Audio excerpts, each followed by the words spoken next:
an nin chak na in an tia Christian ten Oran ten trong trai nan kan hum hal henga tinga kalau tang ve thina pathum lai a piang ve a chu tiang chuan gospel lang leng jem te hi phu ve ka cha ka chan chu atul kher lova ke ni tan nu le pa tan chuan mai na pa kan tan mek to a nula tlangwal te chu anin na ral kom mai maya ama chu phu atai la thate ka phu pe thi keringa tul atir hi lova ka nga ya ke ni te chu mo na jong jong kha nan chen meka ting chuan sa vi mai la kala phu wak lo ni ani le ihla idon hian athu ron thleng masange athu ka ron thleng masange arwalin ti lekha arwal te poma tin atlang pui thuin chu zale som thum chung lai chu ning ta a athu ka don ni tam ber zo ka athu khi chu enge kanom na mun voi ka chu athu lo ka ma se ve ni ka siat ta chu ser ship tu ai zo la hen ba sin kan kala clip khot hian tu lom tak mai a clip film veng hi ka benga hian moi zet mai lo ta ta bas tu ver kha kan beng thik te ga si ki dik tak mai han ron lang ve mo ta chuan chu ka i bor som lai en kol holam kan ni boka dam ni kan sia to nuwa ka hona ai zol to ser si pa ka hon masak ta nia kal lu ka lom nan khan boka lom na hla ka sa ti hi chumi hla chun a music ka dong ma sa ta mo chu ko ho ve le khan a re ma ka ji lo chuan i paper teruk te ka lo ko la chu chun online ma se ber hi chu ka ji ji mo ya chu a thu ka don ma sak ber ka sei ti chuan athu idon khan tonic sulfa hian i da zel ti nai ka da zel zoi zoi chan chu tonic sulfa ka pathian talen ni pek ta wang khang zai pol re tak ka hrui ton hu hla kha phu ve kan ni bang ka tan khan har savak lowa ani ihla ho hi anron satu tu te hian zai pol ni mo mi mal ni mo anron dil kher chenge a dil dem lo te khang kha enge i ngai dam dil i phalna lowa khatia lo ti te kha khatiang zong ang khamin han shil zau te atlang pui thu in an beng wara tu lai me jun hoi hom to a album te AIR te Doordarshan pon isra menon dil zela maru chu man mo takathil ti du kan address and siat chen siat boxi lo angkha om je wang te su paringa ai nga po ni sa ta sela poi ka ti wa kan la te su a chuan om lo ema pathin fakla ania thu rungot kha a thu rungot kha a satu ni sak lo chuan la ting lo sim sima tin pathin pe kan mi wa sa sup sela ka du'a tin min dil man lo point ka tinga va chuya i va ti ka tum chuang lo ka fril tu ken po ka the thiam to lawa min saro se modified te a style an du khom lo le po an del te po khom se original ero hi kol ram se e ka ti thina chungan chung ka khilo ko maya tlang pui thuin atam so khen sin ran dil ser ani ani chu hla za som thum le panga bor ve lai mai nang ma i rom chuang nge kha oma chumi zinga chon helar zual then khat kha kan sei langanga hoilo par krista ti te mo khang te kan be seram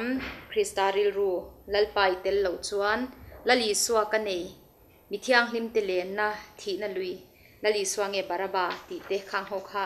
ania chumia chuan hemi alar he ho zinga hianin ril ru ne de ber kha inge ke marin da na krista ril ru ni kha kan ringa I bible chang du ber po kha krista ril ru ti kha ni tla wang khan nge mithiang hlim len na ti te kha tiang te kha lai kha nang ma han ne de zual bi ka kha an omem ome kan sei jok tam khan kanun miron ne thin tu le kam sil fo tu chu la le soi sui to nuwa nun han down ruai mai te upa po ni la missionary po ni la pastor po ni se chau lai hun nei lo farhan he chu tu mai hinom karing lawa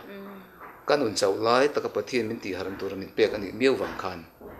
su nun ang chau te ruai chom lo ma se pathian hian rob den pui ziak pola a hian alun puang na sa pola po hian chuan tam tak poding se horok den puya mit nan siar na tur ani ti an thiat kha thang thar te po hin kan kal pui zel turania ta chuan ring tu poi mo zia min thengil ti lo tu chu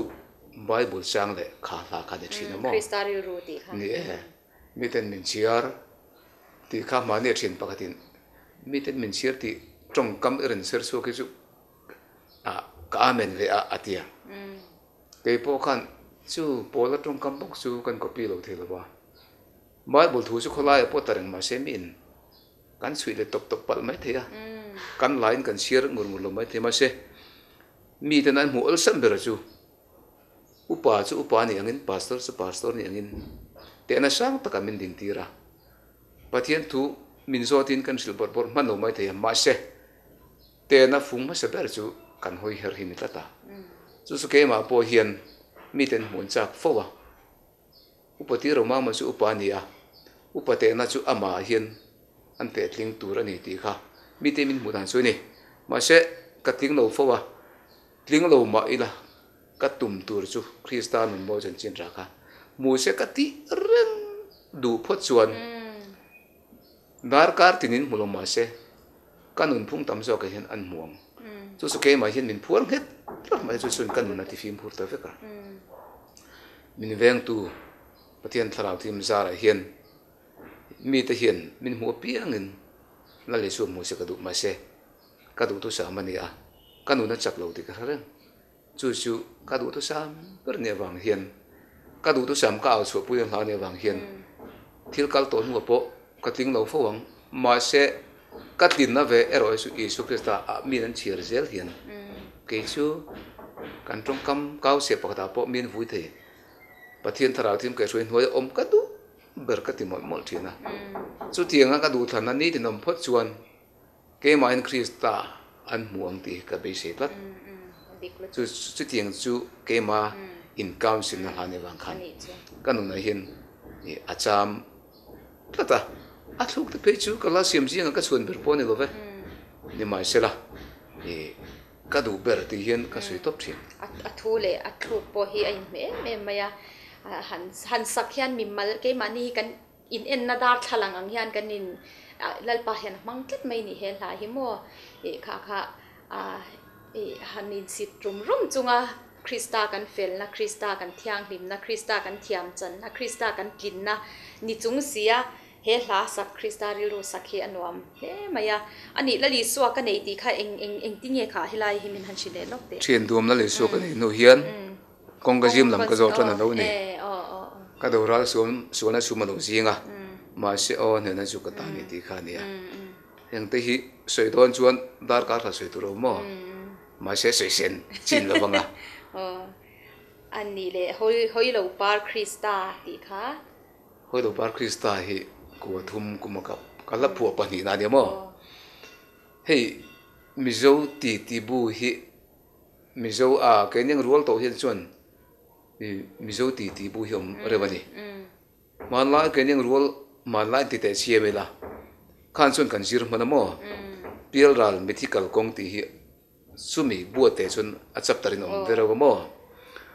ta chuan chu le kha buate chuan man lai pi pu terin dan achuang keu maya mi hi athi chuan pial ral hi apana ma se chu pial ral konga chuan lung lo tuite hodo parte lo ma an thi phat kan an khovel ngan a hi atom mai lawa ring lang tlang an thlen phei chuan chu ring lang tlang chun le laman thira an lungi leng em an trap zoi zen tia chuan an kal le leka lung lo tui lo oma an in ta a chumi an le lam ngai na chu alo re de ulek ta an tui na bang khan chuan an kal le ta hoi lo par alo om ta chu hoi lo par an thia chuan an le lam ngai na zong arre veka pial ral chu an pan ta a ti te ye lo oma kha nun kha Christian nun ko ngai ka bel ta mo Ezekiel naram te po ang don maya chu chuan lali su Krista kan to na tur hian le mi hian kan han tok po hi re lo te a tlu kan ti chin hi hoi ki la chak chung chakin ring lang tlang kha chu an dam laya an pian thar ma an ko sakhong te te kha ngai le hian mi piang thar hi voi khat lung len chuan kan lung len nge nge thin ke hi po kan chi ata ma se chu ta chuan mi hi kan tluwa khup thot lova a koran te zara kal zel na khan koran program te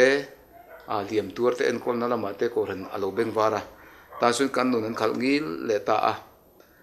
ta sun bal su mu fiana tak tak tharau za kham ne ro chu piang thar te hin kan nei har ku ma ma se isu krista thole nun chiang tak me min kan nei hian kan lung lo tui in te le kan sing lang tlang a pela khovel ngai ne zong le hoi kir chak to lo mi siam tu chu pian thar ne dik tak tharau suina tak tak khi chu nu na sun na le su krista kan ros par kan hoi lo par hi kan thia tak tak chuan lung leng thin mai la i hoi ki le du khop le a kha hoi le kir na lo ting tak kha ne du to lovin Christian sil fen tharin athuam ta a e han ngai ri ri thin mai la ka ki le tiang ti a vok sa pek na lama dit le du em su kanom to lo amar chu an le du phot chuan kha hoi lo par Christa hela thiek lo van hoi lo par Christa thiek tu ti hian chuan hoi ki le du na tak tak lo ting takhi nei a an nei to lawang ke ma nun atang zel hin ani wang khan chuwan he hoi lo par Christa hi mina thia chuan r thei te poni se alung oya zai zel kha silfen thar pathianin Christa man peki ain bil to chuan silfen tu hian ain thuam du mai mai to karing lo chuwan katan chuan ka hoi lo par khovel lam ki du to lo na ber la ka mi tuimin thul tu chu la le su chi ni ti he la hena sei tum tak su ni a betam tak nu na ani mo ka chi lo kalung oye mo kalung oye ti ha kalung oye ka zai je lang ti mi kha ka hoi kir san phal to lawang mo kalung oye han ti ringot te po khala li so krista nei tu chani seng che khanin an hoi kir san phal to lo ani e ti chuan kan be seiram ti kha kan be seiram kha khani sin kan sitam khan ka som berni ani a kan soi kai i zok to ha sun som le ta ila ka sing nun a som nu tu khan mani nun hiel po lak du ka pa nan da ka tur ne ni wang khan kain nem na chu chung te kan nem to lawa an lo honga i na reng mel mu te kan ding to a ya kan nu po pasal kan ni te chu renga ma se kum khat na ka tur nu kan dam doi pon kan ko sa ma se eng madam da kalam mu lo wang khan be don na lutuk atanga lalpa mel ka mu ni wang khan van Jerusalem a khen chuan na anum to lo wanga mithidar lungai dari pom to lo wanga chu su kain nem na ber ni ani wang khan van lam mi ni la pho hi ngatike mithiang nim te len na lo ni a chatun ro me jam na te a kan be seram ni puwa hi tiang lam ngai na hlang khi phuan te thina ani lo in ka sia tatam tak ko lam nei ka pu ve tho amar chu kan rama kholo sun fa te kan tama chu tiang chu milung leng kan tam to wang van ram ngai kan tamani chu wang heng lai hi ngai nan tamani kala pho hi chu tiang lam ngot ni lo ka ti thin kha nia chu men ni som ka ti em ni chu na na wanga pathian van lam ka thira ni ni tata e a chin chian lam ero chu som de leng thak kha ka ni wang khan som te hle mai la pathian pol na ka san miau ni sia e ka du ber la chu ni ha lo na a van lam thir lung leng mi te hi pathian na pol ve phô thi nang ti ka ringa tin tun lai hian van du na awanga o tur ta phe na mal som na kha puzai ming thanga la ta ka tur na phe na mal som na hi ring tu te siam thana pathian hung tang kai ema lom na lam ai ma man pathian a mel mu tir atam jok sia ke ma nge po khan ka lom na wang pathian lom thu ka se tu tam ta ka ni ma se be don to pa tanga pathian mel mu hi kan tam wangin ke po pathian ka pol ni tata sei sir bem chunga pathian ka pol ni wang khan he lai hian chuan cái thiệt số piang xuân cảnh không à nên mà xe cái thà áo bát thiên nó bỏ lên về miêu cái chuyện xịt bớt là bắt xuân về thôi chan chu har san na to lo i chuan lal van lam ngai te lal pa ngai te thin lung taka ama biak thei lo har em ma shi sel na thata chung kwa kan hlim tla na sum le pa ei le bar har san na om lo hi chuan in hele ya hianin om he tu mang mai hi kan om thin mo kan lang thin ani hele hi kan ram tak ang mai hian lang thina ni ma se nu na har san na thi na kho har na re thei na kong sang har san na thlen hian chung lam min ngai tir thina nang po chu i taksa nat na mangin mo be seiram van kanan kha alo ngai tir chea ani lalpa itel lo chuan ti kha han sei le lo lalpa itel lo chuan ti hi a heading kan suya o van tharau tin mo leng che o van tharau tin nim lo leng che he la hi a testimony soi tok mai teng hi pathian in pek ka ti la hey za som thum chuang khan pathian pol na ngai ni ti ani vek lo bania ma se ke ma khan hey ko ran tin te hi kan chu tlak moya crusade kan tia camping kan tia personal evangelism kan trul tlang the maya chang khat na chang khan ka sei duwa pathian tharau tiang lim minam pui tu kong dik min ko mu tu sak lo dim sak tu al lulu tu sian ma se kan zoram dung la wang ate hian kong bo kan mol mol sual tu pui phone kan tia sual na tin reng mai kan ram mi tong sang to tak mai kan nia amma erot stodom ne komora te ka su kan bitin mulo kan cheng lo boka bible na rap thak ji kan mu tho kan khum me ma khum lo mo kan sual ne sang to ni sual tu pui phone na pil mai tur kan tam velu tu hin ka sia ma se bo pil thi pathian ne na hin lalpa eng kong zong tal hian chuan crusade te camping te hian kan pil na sa tu ma hian min khai so le ro min ngai dam la min theng sak la ko ran te hian kan khai so the dan mi hla da kan khai so the dan tur hi min mu ti ro ma se camping crusade kan tia liam tur te thei to pa cheng sing tel camping na kan pe pon camping kan suka kar ni khat thakhat aran nu in kan wasiat le su atu le to sin ngai ole to sin ti khania cheng sing tel pon tharabo pakhat poi man do ni la ko ran ten sum le pa ui tur kan ne lo heng lo hian chuan bo man hi kan wa le klem si em lak pa i tel lo chuan ko saka har lu tu chu wangin min zir tir mol ro he thi lai hian tharabo kan man na tur la liam tur te kan throi kin tur hian tia ka tong ta in la ve nia lalpa kan sak lo le na ilam hoi zong hian kan lo au reng don kan lam hoi hian sang tharin pela tu po rong bol na kang sang tak zo tu te po hi kan chau ni lo thlenga tharau bo zong tur hian kan sak to lo thi ne kong dik po kan thelo chu wangin he kong dik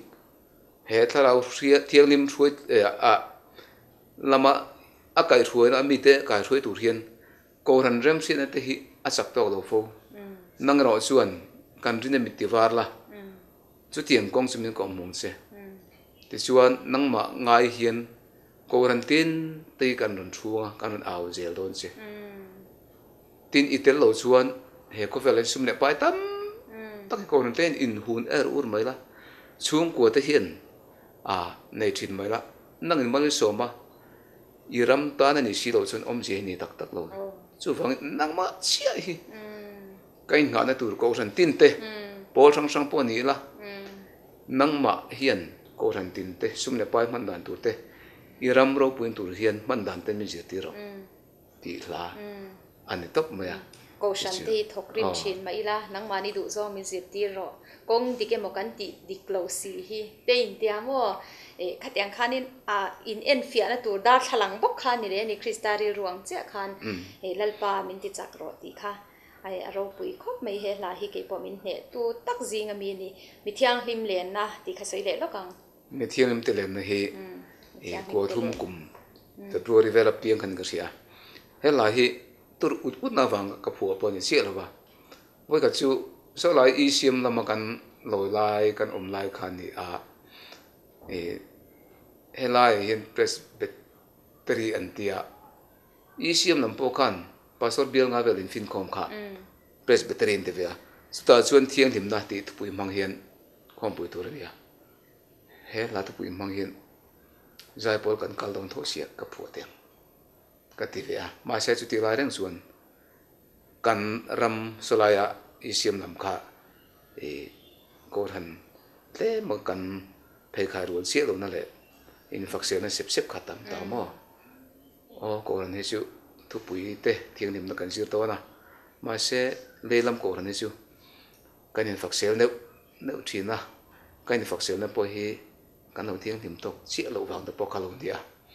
chu wangin van lam thiang lim na ko pui thiang lim ti thu pui om to lo na khian chuan van ni pui ten zre na nga thiang lim na zir tir pon nga to lo wanga bol lo lam pom to lo wanga awangai em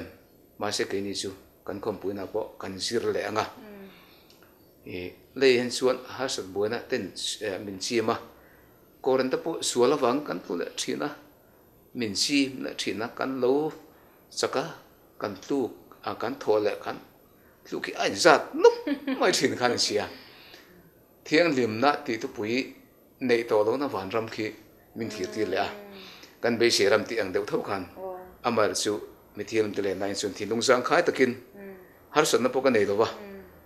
pathian zara thalai te kan kai roi zai pol te kan kai roi tho wa ziren ta kan kan lai nia mai se lal i suathi sin sil fai to hian chuan he ko vela hian har san mong an thlem to ma se krista thi sin sil fai te chau hian chuan a zir novin krista wang kan thiang lim nei min a mu fu chuan ke ma chu krista khu ka ni wangan krista ka min la ken sakse ka bol ho ngai bol ho mai tu ka ni krista kha min khu dam tu min ti thiam tu ni a chuta in nga top le athisen rin chi hi kan thiang lim da ni amen chu mi te sia chuan ko pui thiang lim nu tang ti kha a closing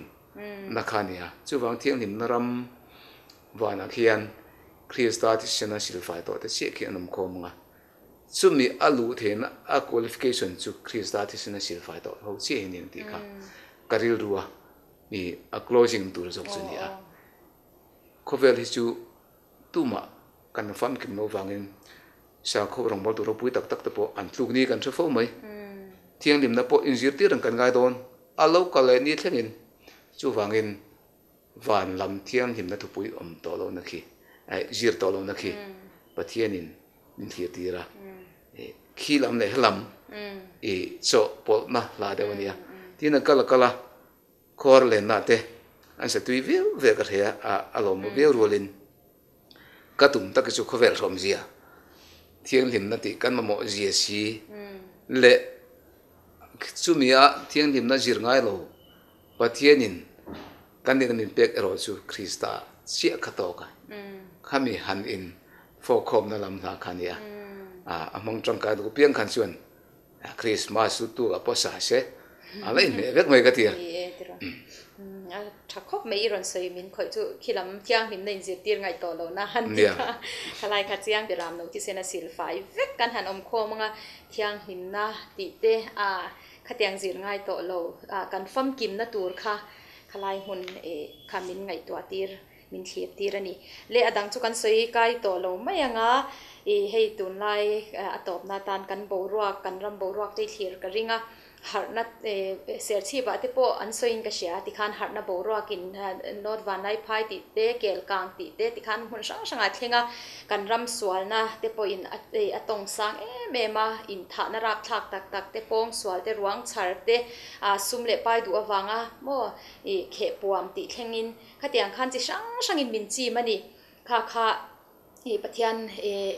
atangin engamoi ngai to in kan ram te poilo thlir thinang ti ka ringa hemi hi I mu dan te tin tharau thanim harna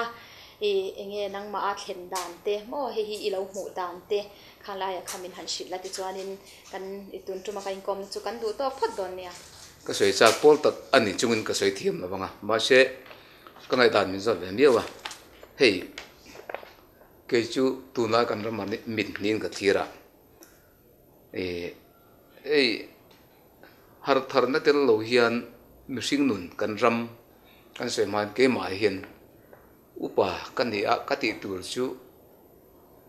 ti ve mol chung si hian kan ram ina amamo chu tuna kan kal phung den pol tin kal phung kan neya tin quarantine ma kan son tho maya ma se lali su lo kal hi adar kar hun shalo maila anai to ema koran pui punna kan tu pui tam berchu ipathian tok turin pero ti hinia pol tin kan phak tokin kan soi ho theva speaker thiam tak tak kan duang zong te kan thlang theu thina e ti chuan ting sun khovel kan hang meka sulai reng chun ram tlang au te an uma an thei to pin kan ram an thira e uaning te pathian in apek angin anron titama mapa chuan kan rama khita khosaka kel kang harna lar khup maya mimalte chung kuate korante pon fe chu ka an chim thina handa sang hi omani tinturil tu po kan ram vei pathian nin te bok ke ma hian chuan harna kamamo korante parong bolna chin chu kative mapin kria lalpa harna ron thlen na ke ma in thok tan ro iduang angin ro pui taka thir tur kanilo niam taka man ro iduang amim ti ro ka chung ku po ka fa te po za hi ring tu sir ngam kanilo ka fa pa te po pai chon te po nam ve tho nima sela chuti ang khop chuan koran chung ko member jing po tam takan mi te an liam tur te saklom sang te hi ke ma tanga rong bol dan tur min pero ti hin ka tong trai na re to atin I thun sel ka chunga teng ro se ti hi ka tong trai na ni ma se tharau bo ka man tur po hi ka man po hi ka la chung lo na a chuti ang ko nga chun pathianin min mang se te ka du ber lalpa I thum zel mari tong trai hi ka kumpon na ka mang thina mo tiang sun ke ma chuan har nai ka mo ngoi a I thuang zel theng ro se aduang a che ta theng pon bang se ka du a thuang zel ani pho chuan har na lo theng ta a ser chi pa te van nai pai te e a lo theng zel a hei kan chan chin an riat ang zel hi adik tak zela ta chuan kalau pom vedan mai le ni se ka du ber zel chu an hun tong po ni che lo mai thia je khel naram ani chho zela bible po jeremia te tu tung ne pon je khel tam tak anom ve Israel te om dan tur kha jeremia po hi pathianin a chu tiang chun itiang hi anom dan tur zel ni ati lai pom ma zon ke ni po hi ti chuan van lai pha te ser sip po kha e tharau e naw ne ang te kha lar ta me hian tharau thing lim pol na achan hi to mai lovin ama tang khan chuak ve zel se ti hi adu ani ang a ti hi kan pom ve phot mai ni ama chu anaw te lam kha chu kawa mu lo na hian ke ma lim na ka chan te han na ka chan hi me tian chang ve zel se an ti aniang kan ti ve phot mai ni tin van lai phai lam kha dang le ta a e nau pang te rol te tu lan dia kan ram din mun hi an lan tir ve aniang a kan ti ve rop mai ni e ta za an ne bong te a nek thi dan rang ne a kan ram mai hian kal reng ni ngai si ring tu ni ngai si ma se tharau lam engma pol lo ma mo em si hi kan omaniang a te kan ti ve top mani chu ke ma khan e chu min ngai ngai se ka ti na pon ke ma a lo thin ve dan chuan a chang chu ru yang tin ama a chang le e mi tong trai dam the te an ne ve an tia kan ram zia zel khel thi an niang a kan ti ve ni ta chuan an theng bera chang le an nu le pan ten selwa pathian kai suina alo then hian phim ker chung ten ni hian kan chang seng lawa ni khovel mi ti min mu phe chuan ti riai mai ten ano lang thina taksa chen na piang kangai sangin ka pompo ni lo ma se pathian aman ro lo lan chu khang mi te ani fo ve sia kan no le mo kan pom pom ni se vung taka kan no sel mai kha kan ti tur sin che lo man ka sia chu wangin e kapom thape ka ti na pono thil in rol ve adik zonga thara bo se nei chu kan raman a omaniang kema nimal ga dan angel kha adik bere po ka ti lo thil lo thleng atam taru tuka ta chuan pathian kan ram chu bo se atum ngai ni ti garing ve thlatani amar che tia thom in sel sumte kan muang song song khi dik fai ve kaning ti ka soi thelo pathian hian har nai ro chu kan rama hian thian tira du to ni ti ka pom da ania chuan kan mitin chung ser sip ko ran sang sanga e tharau lam naw ne ang to po chu ka ba mu